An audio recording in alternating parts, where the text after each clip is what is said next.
나 좋은 방송이구만. 딱 결론 내려주니까 분들이 굿 오케이. 자, 근데 아직도 좋아요를 안 눌렀네. 좋아요 좀 눌러주세요. 좋아요. 진짜 좋아요. 아직도 안 눌렀어? 아니, 너무하네, 8,400밖에 안 된다. 이 양반들이 지금 여러분들 사랑해. 이깟 방송 눌러주세요. 뭐라고 좋아요 눌러주겠어? 아니, 우리끼리 방송해 그냥. 좋은 방송이에요. 그래? 새날 만세 눌러주세요. 자, 조국 장관님 패복으로 가겠습니다. 우리 장관님 나오세요. 언론인 여러분께 묻습니다. 잠깐만. 화면 더 보여드려야죠. 화면 보여드려야죠. 네. 조국 장관님 일단 이거는 이제 한번 보여주세요. 일단은 지금 전체 페이스북 내용 중에 일부인데 조국 장관이 최근에 올린 페이스북이에요. 이게 어떤 글 내용이 지금 요약돼 있고요. 이건 요약돼 있고 밑에 집에 와가지고 인터폰 눌렀던 바로 그 사진이에요. 자, 전체 내용을 한번 볼게요. 언론인 여러분께 묻습니다. 저를 비난해 주십시오. 그리고 제 집 앞은 괜찮습니다. 그런데 딸아이 혼자 사는 집 앞에 야밤에는 가주지 말아 주십시오. 입장 바꿔놓고 한번 생각해 보십시오. 어떤지. 저희 아이가 벌벌 떨면서 안에 있습니다. 그렇게 생활해야 되는 것이 맞습니까? 부탁드립니다. 제가 언론인 여러분께 정말 이건 부탁드립니다. 저를 비난해 주십시오. 2019년 9월 2일 법무부 장관 후보자 기자간담회 발언. 작년 위 발언을 하게 된 사건 중 하나의 영상을 올립니다. 제 딸이 찍은 이 영상 속 기자 2명이 어디 소속 누구인지는 모르겠습니다. 이들은 주차하고 문을 열고 내리는 딸에게 돌진하여 딸 다리가 차문에 끼어 피가 나고 멍이 들게 만들기도 하였습니다. 사과는커녕 그 상태에서 딸 영상을 찍고 현장을 떠났습니다. 당시 이 두 기자 말고도 여러 남성 기자가 낮과 밤을 가리지 않고 시도 때도 없이 딸이 살고 있는 오피스텔 보안문을 통과하여 딸의 방 앞에서 와서 초인종을 누르고 방문을 두드리며 문을 열어달라고 소란을 피웠죠. 딸이 경비 아저씨를 불러 퇴거를 요청했으나 버티고 진을 쳤죠. 이때마다 제 딸은 몇 시간이고 집 밖을 나가지 못했습니다. 작년 11월 조선일보 남성 기자 한 명은 딸이 중요한 시험을 보는 날 학교 시험장 입구에서 딸은 물론 동료들에게 질문을 던졌습니다. 점심시간과 쉬는 시간에는 화장실까지 따라가 질문을 하며 답을 요구했다지요. 그러고는 기사를 썼더군요. 이상의 소식을 듣고 속이 상하고 화가 났지만 당시 경황이 없어 법원에 손해배상이나 접근금지 명령을 청구하지 못했습니다. 단지 딸에게 견디고 참자라고만 했습니다. 기자 여러분, 취재의 자유에 한계는 없는 것인가요? 이상과 같은 취재 행태도 언론의 자유에 포함되는가요? 범죄 혐의를 받고 있는 공인의 딸은 이상을 다 감수해야 되나요?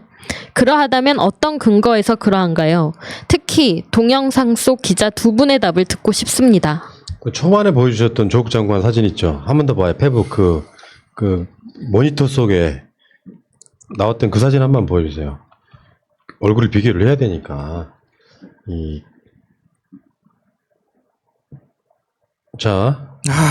얼굴이 실제로 이제 TV조선에 많이 나오는 얼굴입니다. TV조선 화면을 한번 보겠습니다.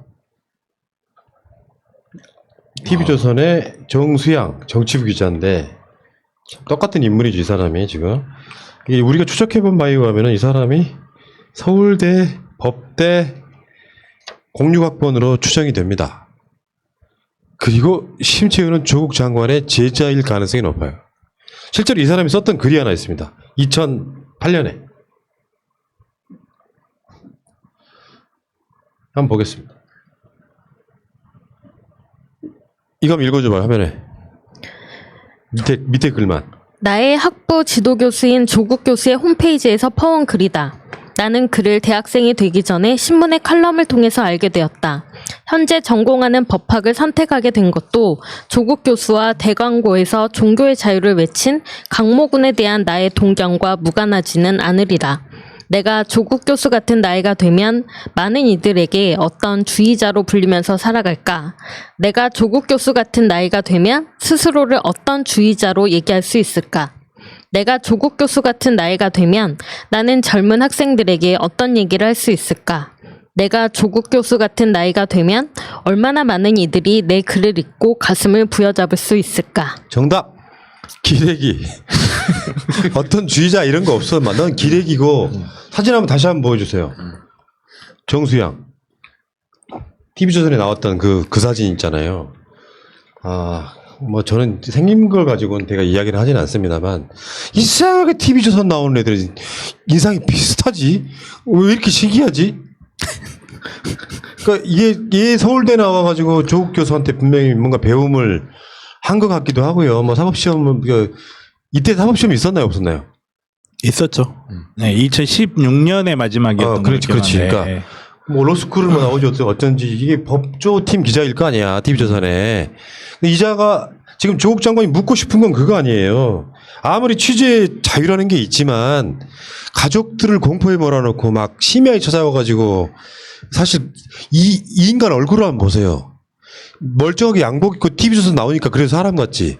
밤에 사람 아무도 없고 혼자 있는데 이렇게 생긴 놈이 초인종 누르고 얼굴 디민다고 생각을 해보세요. 취재라는 게 그런 거 아니에요?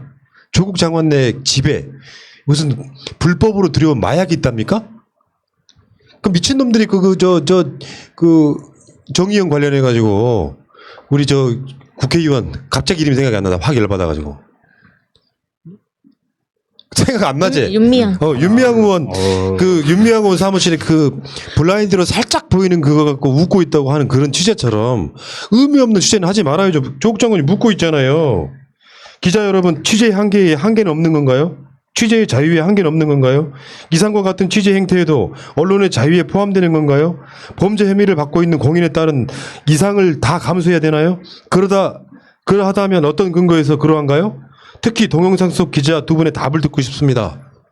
집 앞에 찾아와서 그렇게 얼굴 들이밀고 한밤중에 이런 짓거리는 하면 안 되는 거지. 아마도요, 그 기자는 이렇게 나왔잖아요. 조국 장관이 말씀하시고, 그 다음날 데스크 회의할 때 앞에 나가서 이 기자 정신이 충만한 기자에 대한 엄청난 칭찬을 받았을 거라 생각해요. 이게 삐뚤어진 거죠, 삐뚤어진 거. 이게 조선일보고 여기서 칭찬받아서 나는 진짜 우리나라에서 엄청나게 기자 정신이 투철한 사람이라는 것을 하는 거예요. 그 참 삐뚤어진 기자상이에요. 또 본인들이 기레기가 내서 모르는 거예요, 이게. 미친놈들이 얘들 서울대 법대 나왔다 그랬지. 신방과 안 나와서 그래. 근데 실제로 좋은 방송국은 신방과를 안 나와도 선배들이 이 사람 후배가 들어오면 가르칠 때 기본을 가르칠 거 아니에요. 그쵸. 이 근본 없는 새끼들은 왜 이렇게 되느냐면 뉴스 밸류라는 게 있어요. 그 실제로 배워요. 뉴스 밸류. 뉴스의 가치를 한 단어로 만든 거야. 뉴스 밸류라는 게 있어. 그러면은 예를 들어서 KBS의 뉴스 밸류나 TV조선의 뉴스 밸류가 다를까요? 나는 같다고 생각하는 사람이야. 그것은 편집하는, 그러니까 이 뉴스를 구성하는 사람들의 가치관에 따라서 일종 바뀔 수는 있지만 무엇이 중요한데 검찰총장 후보자가 뭔가 의혹에 휩싸였다고 쳐. 그럼 집구석까지 와가지고 뭐를 들여다봐야 생기는 정보가 얼마나 있습니까? 사람이 집에 있다 없다. 조국이 등산복을 입고 어디를 간다 안 간다.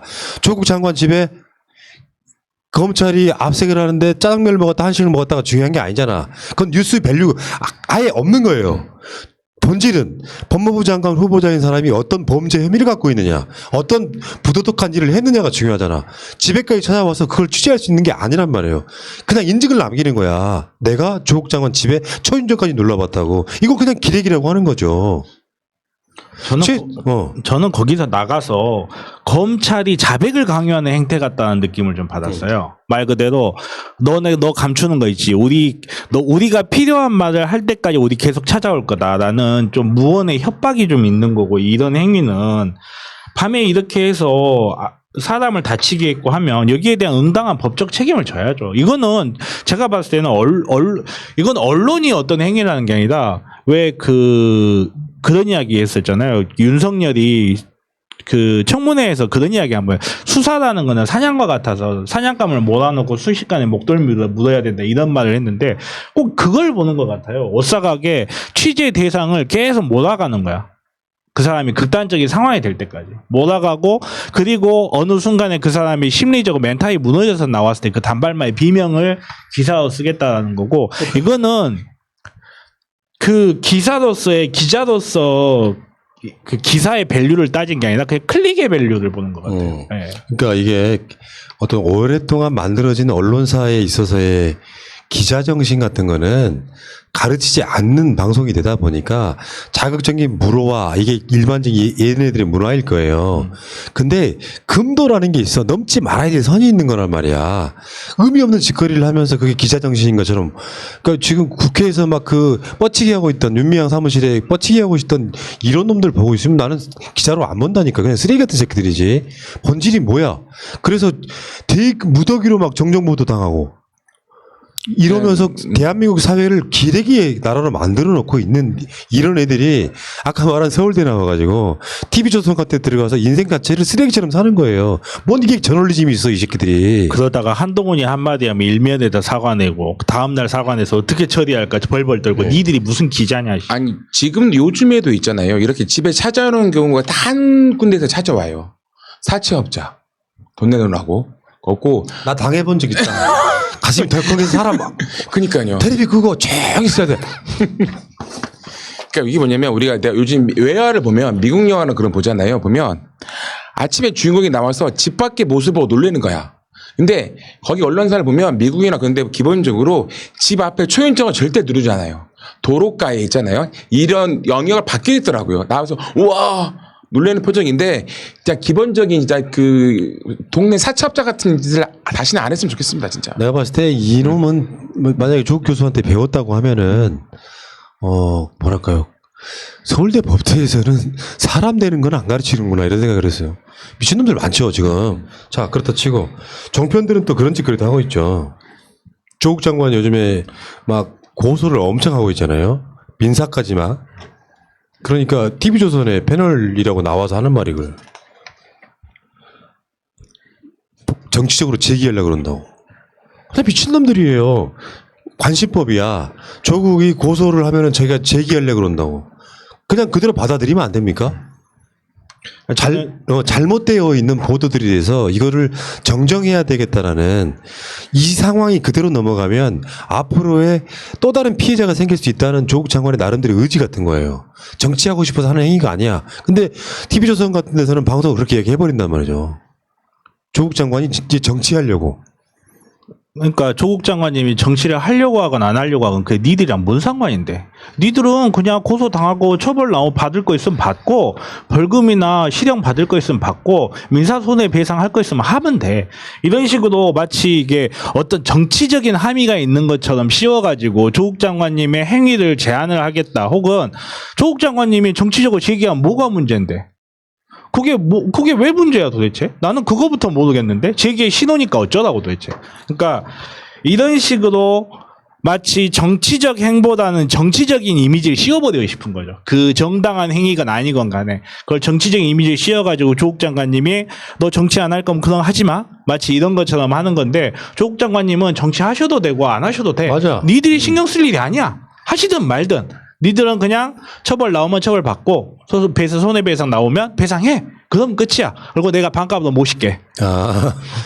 그게 이제 보통 일반인들 사이에 일반인 피셜이라는 게 있어요.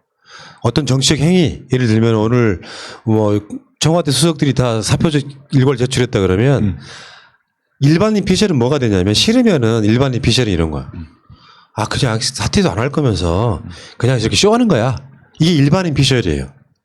근데 TV에서 나오는 사람들은 그렇게 말하면 안 되는 거지. 공식적으로 나는 이러이러한 이유로 지금 고소를 따박따박하고 있다라고 이야기를 하면 그 이유를 설명해 주면 돼요. 그 분석이랍시고 그 속마음에 조국 장관 안에 들어가지도 않았는데 너 정치하려고 요딴 식으로 하고 있는 게 종편의 수준이거든요. 최소한 지상파는 이렇게는 안 와요. 그러니까 우리가 지상파도 마음에 안 들지만 종편 애들은 그냥 쓰레기예요. 관계자 혹시 보고 있나? 정말 쓰레기 같은 놈들이에요. 뭐 보도라고 하는 게 사실은 종편의 보도는 딱 되게 단순해요. 문재인 싫어. 그 기준 보시면 그냥 돼요. 그러다가 너무 문재인 싫은 표시가 날까봐 미래통합당도 가끔씩 깝니다. 여기 속아 넘어가면 안 돼. 조선일보 보는 것도 마찬가지야. 그냥 문재인 싫어. 그 중에 왜 문재인을 그렇게 못 이겨라고 밑동락을 까는 거야 사실은. 그러니까 이런 의도로 보도를 하다 보니까 이런 기레기들이 계속 속출하는 거예요. 지금 종편은요 쫄았어요.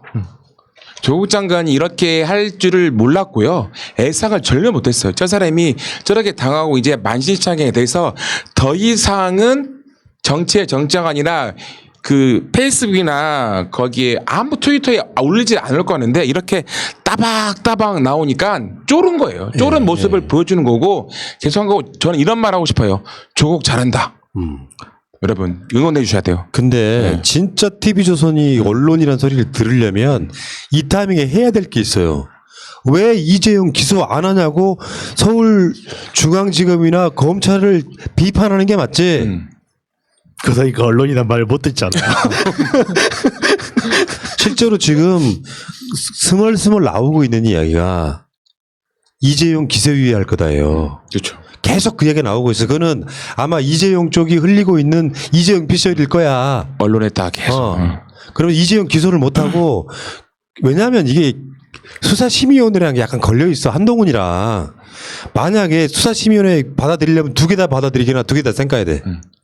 근데 이재용 거는 기소를 해버리고 한동훈은 불기소하게 되면 검찰 제 식구 감싸기냐 이렇게 소리 들을 거고 한동훈은 기소하고 이재용을 기소를 못하면은 역시 삼성공화국이라는 소리를 들을 거고 그런 굉장히 묘한 지점에 와 있단 말이에요. 그렇지만 그래서 지금 이재용은 그걸 굉장히 교묘하게 이용해 먹고 있는 거지.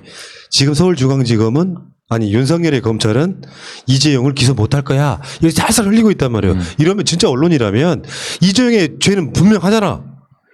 이재용이 삼성의 뭐 수장이고 이런 걸 떠나서 죄가 분명하잖아. 그러면 니들이 말하는 준법이 굉장히 중요한 나라라고 하면 당연히 TV조선이건 채널A건 그 누구건 검찰에 이런 비판을 해야지. 기소유예가 설설 나오고 있지만 이재용은 죄값을 받아야 된다라고 방송을 해야죠. 저는 이재용 기소유예는 이거는 절대 불가능하다고 봐요. 왜냐하면 기소유예라는 거는 결론에 죄를 안 받기 때문에 죄값을 치르지 않기 때문에 동일한 결과라고 생각하시지만요. 기소유예는 유죄인데 봐주겠다는 거거든요. 이게 왜 검찰이 택할 수 있는 최악의 수 중에 하나냐면 우선 수사심의위원회에서는 죄가 없다 그랬어요. 근데 기소유예를 때려버리면 이거는 죄가 있다라는 거와 똑같아요. 그치. 네. 그러면 수사심의위원회를 거슬렸는데 결과는 기소를 안 한 게이기 때문에 정치적인 모든 책임 다 검찰한테 가요. 그리고 지금 검찰 개혁이 필요하다고 사람들이 목소리를 높이는 큰 이유가 기소 편의주의예요. 이 기소 편의주의가 얼마나 큰 문제가 있는지 검찰 스스로 다시 한번 자백하는 게 돼버려요. 죄가 있는데 그것도 몇 조 원짜리 경제범죄인데 우리가 봐줄게가 돼버리는 순간 이재용한테 가야 될 모든 그 책임이 다 검찰한테 와버려요. 니들이 뭔데 봐주냐라는 이 프레임으로 가버릴 수가 있고 그리고 또 이재용 입장에서도 기소유예를 받아들일 수가 없어요. 왜냐하면 말씀드렸다시피 기소유예는 죄가 있지만 봐주겠다기 때문에 이게 상법상 민사상의 문제가 분명히 있어요. 왜냐하면 삼바라는 회사 자체가 계속 이 회사를 좀 이렇게 상장된 상태로 놔줄 것인가 안 놔줄 것인가 이것도 지금 확정이 된 상태는 아니거든요. 그러면 이게 주식 시장에다 계속 이걸 상장을 시키려고 하면 회사 운영에 문제가 없다라고 돼야 돼요. 근데 이재용이 죄는 있지만 봐준다가 되면 이 기소유예 내용이 그대로 상법상의 법률적 문제나 민사상의 법률적 문제에 반영이 돼버려요. 얘가 잘못은 했네가 돼버리면 상법상의 주식 회사로서의 삼바가 유지하기 어려워져 버릴 뿐만 아니라 얘가 잘못은 했네가 되는 순간 이재용은 소송 사기를 저지른 건 주식 사기를 저지른 건 만내가 돼버리기 때문에 민사상의 손해배상 책임을 져야 될 수도 있어요. 그러네. 예. 근데 기소유예를 검찰이 결정한다? 저는 불가능하다고 봅니다. 그러니까 어쨌건 간에 우리는 그런 느낌 있잖아요. 구속 안 하면 죄가 없는 것 같고 기소를 했지만 불구속이면 죄가 좀 약한 것 같고 막 이런 식으로 혼재되어 있는 상태잖아요. 그렇다 보니까 이재용은 기소유예가 될 것이다. 기소 안 하기도 안 하는 것이 내가 보기 더 리스크가 크거든요.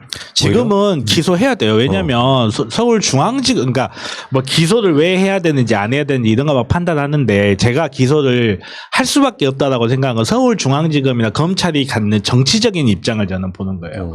지금 이 상황에서 이재용을 기소를 안 했을 때 그 검찰이 거기에 대한 책임을 면할 수 있을 것인가 혹은 검찰이 그 책임을 이렇게 지게 되면요. 그 책임을 누가 다 져야 되나요? 지금 현재 상황에서 검찰 수장이 누구예요?